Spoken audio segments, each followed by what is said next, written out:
What's up guys, welcome back to my channel, Willy Kun Channel, dan selamat datang lagi di podcast cerita seram. Nah, di episode kali ini kita akan masuk ke dalam cerita seram pendakian Gunung Arjuna. Setiap kali ngebawain tentang kisah horor pendakian, gue sangat senang dan gue kayak excited dengan cerita-ceritanya guys. Karena menurut gue pribadi, gunung adalah salah satu tempat yang menyimpan keindahan tetapi juga ada suasana mistisnya. Karena gue percaya kalau alam liar itu adalah tempat di mana perpaduan antara dunia manusia dan dunia mistis. Nah, sebelum gue ceritain ini semua ke kalian, gue mau minta tolong ke kalian untuk selalu support channel ini dengan cara klik tombol subscribe-nya aja di pojok kanan sebelah kalian. So, tanpa berlama-lama lagi, kita akan langsung masuk ke dalam ceritanya.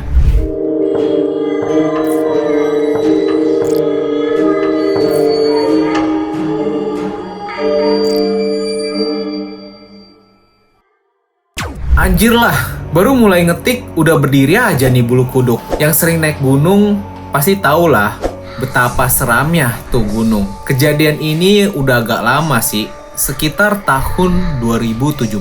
Tapi bener-bener masih keinget jelas. Hari itu saya dan teman saya, sebut saja Wawan, cuma iseng-iseng berhadiah duduk di depan rumah si Wawan. Tiba-tiba saya kepikiran, mumpung libur, enaknya kemana ya? lalu si Wawan usul. Ayo naik gunung aja ya? Kamu kan belum pernah naik gunung. Lalu saya jawab, Ayolah, tapi naik gunung mana nih?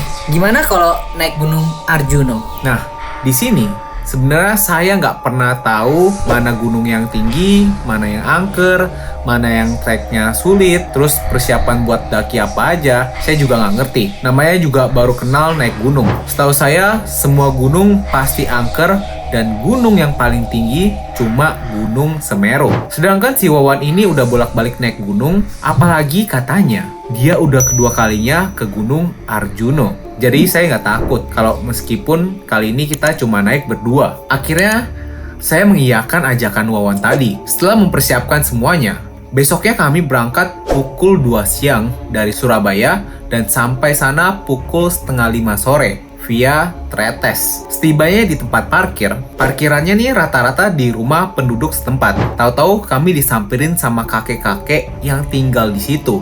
Udah tua banget asli. Ternyata kakek itu udah kenal dong sama si Wawan.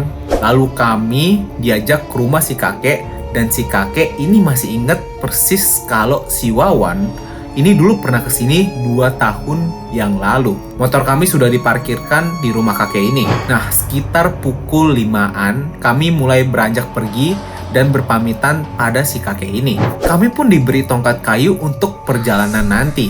Dan baru sekitar 5 menit perjalanan, rasanya ini kaki udah mau patah. Anjir, capek banget. Ngos-kosan, dan saya pun malah bayangin betapa enaknya di rumah bisa tiduran lah, teleponan sama pacar lah, main Mobile Legends lah, dan tongkat yang diberi kakek tadi saya buang.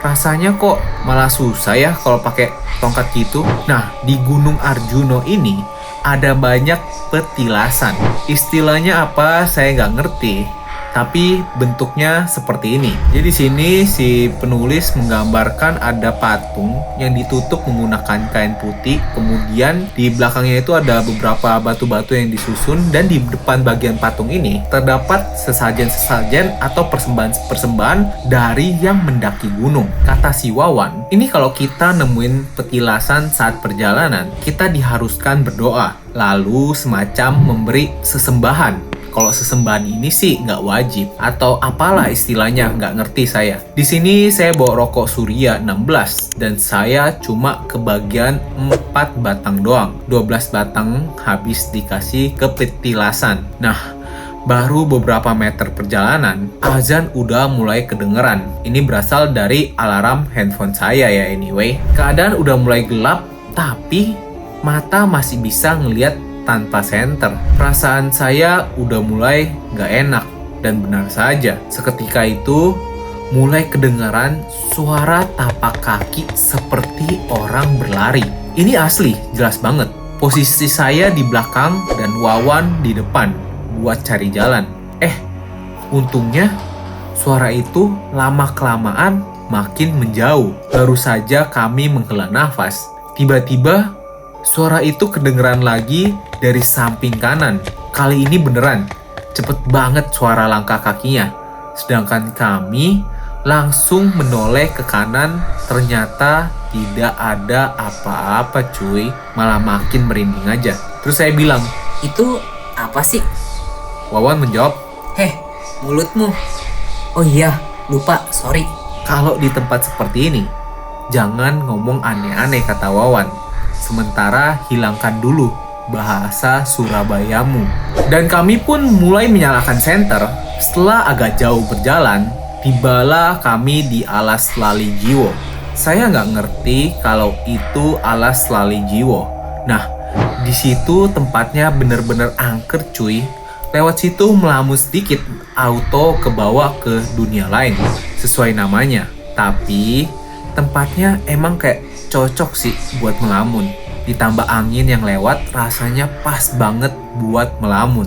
Nah, di sini penulis memberikan gambaran dari Alas Lali Jiwo, di mana pepohonan sangat banyak, tapi ditutupi oleh kabut yang sangat tebal, guys. Seperti itulah tempatnya, kata penulis. Nah, di sini Wawan pinter banget. Dia ngajakin saya ngobrol ke sana kemari biar saya nggak melamun. Tapi ya tetap aja sih, langkah kaki tadi muncul lagi. Kali ini beneran muncul sosoknya. Dari arah kanan lewat depan kami pas. Dan saya bisa pastiin si Wawan ini pasti melihatnya juga. Saya bilang, Wan, kamu lihat kan? terus Wawan menjawab, Iya, aku lihat. Tadi kira-kira orang apa bukan ya, Wan? Alah, jangan dipikirin terus. Biarin saja, itu cuma pengen kenalan sama kita. waduh, dalam hati saya bilang, Dasmu, Wan. meskipun terlihat samar-samar, wujudnya kali ini kelihatan gak jauh beda sama manusia. Hanya saja ini ada ekornya, dan tingginya pun sama seperti manusia pada umumnya. Dan yang paling mengerikan, oh my god, jari-jarinya panjang banget asli. Not, ini aja saya nulis masih kerasa merinding cuy, di sekitaran leher kiri. Akhirnya, tanpa basa-basi, kami berdua lari cuy, beneran ketakutan. Kami turun ke penginapan yang ada di sekitar 3/4 gunung. Oh iya, ini memang ada kok penginapan di situ dan ada beberapa alat masaknya juga. Kalau nggak salah, tarifnya kelasnya pada waktu itu. Setelah sampai, ternyata banyak orang yang beristirahat di situ juga.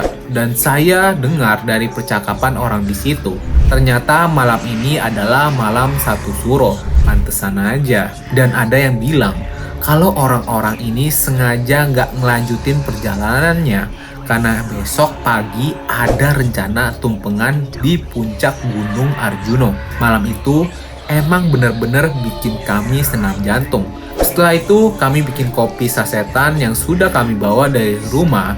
Begitu jadi langsung bisa diminum tanpa kepanasan untuk menenangkan pikiran sejenak menurut kami. Lalu kami pun lanjut tidur berjejeran, tidur model ikan pindang. Nah, di sini saya tiba-tiba pilek dan hampir kehilangan nyawa dengan konyol. Bagaimana tidak, saya gak bisa napas cuy. Kata si Wawan sih, maaf ya agak jorok, ingus saya yang semula air malah jadi beku. Saking dinginnya kali ya. Akhirnya saya keluarin semua itu ingus meskipun rada susah dan tiduran saya dengan nyenyak. Paginya kami beranjak pergi dari penginapan untuk melanjutkan perjalanan menuju puncak, di mana nanti di atas akan ada acara tumpengan dengan semua orang yang ada di situ. Dan setelah sampai puncak, semua orang melakukan semacam upacara. Saya lupa apa namanya, lalu dilanjutkan dengan acara tumpengan tadi, di mana penduduk sekitar bergotong royong membawa semua masakan dari rumah masing-masing menuju ke puncak. Tidak boleh ada yang mengabadikan momen tersebut karena katanya sangat sakral. Momen itu membuat saya benar-benar lupa semua kejadian yang saya alami kemarin malam. Hutang pun mungkin saya lupakan. Setelah itu kami melanjutkan perjalanan turun seperti biasa dan seperti tidak ada apa-apa dan melanjutkan perjalanan balik ke Surabaya. Tapi memang kejadian itu benar-benar membuat saya berprinsip, kamu akan menjadi yang pertama dan terakhir. Dan sampai sekarang kalau diingat-ingat, mesti merinding terus. Nah itu dia kisah yang dibawakan oleh sang penulis. Balik lagi ke cerita tentang gunung ya guys ya. Karena gunung-gunung seperti ini pastinya ada penunggunya, apalagi malam satu suro tuh pada bermunculan tuh, sama kejadiannya kayak gitu tuh. Biasanya kalau pada malam satu suro bakal langsung muncul ke depan kita gitu. Tapi yang menarik yang gue denger ya guys, tentang penampakan. Kalau kita ngedenger suara hantu, biasanya kalau suara hantu itu deket sama kita, artinya hantu itu jauh sama kita guys. Nah kalau misalnya kita ngedenger suara hantu itu jauh banget sama kita harus berhati-hati. Karena posisi dari hantu itu sebaliknya, dia akan deket sama kita. Nah kejadian sama dari cerita yang diceritakan, mereka pertama-tama denger tuh langkah kakinya deket kan, tapi nggak ada wujudnya. Tapi ketika mereka ngedenger langkah kakinya semakin jauh, tiba-tiba muncul di samping mereka. Nah kejadian-kejadian seperti inilah yang harus kita mengerti ya. Kalau kita ngedenger ada suara-suara mistis gitu, kalau suaranya jauh, lebih baik banyak-banyak berdoa dan jangan terlalu melihat ke arah yang gelap. Dan pastinya jangan sering bengong guys. Kalau kita bengong bisa kehantem, langsung kesurupan tuh guys. Nah itu dia kisah hari ini guys. Gimana menurut kalian? Kalian ada gak sih kisah tentang pendakian atau cerita seram yang kalian mau share juga di podcast cerita seram ini? Kalau kalian mau share juga bisa langsung aja DM di Instagram gua. Nah itu dia podcast cerita seram hari ini. Jangan lupa untuk selalu support channel ini dengan cara klik tombol subscribe-nya, dan inilah saatnya kalian share podcast cerita seram. Nah itu dia konten hari ini guys. See you guys in the next episode. Gue Willy Kun, sign out. Ciao. Thank you guys.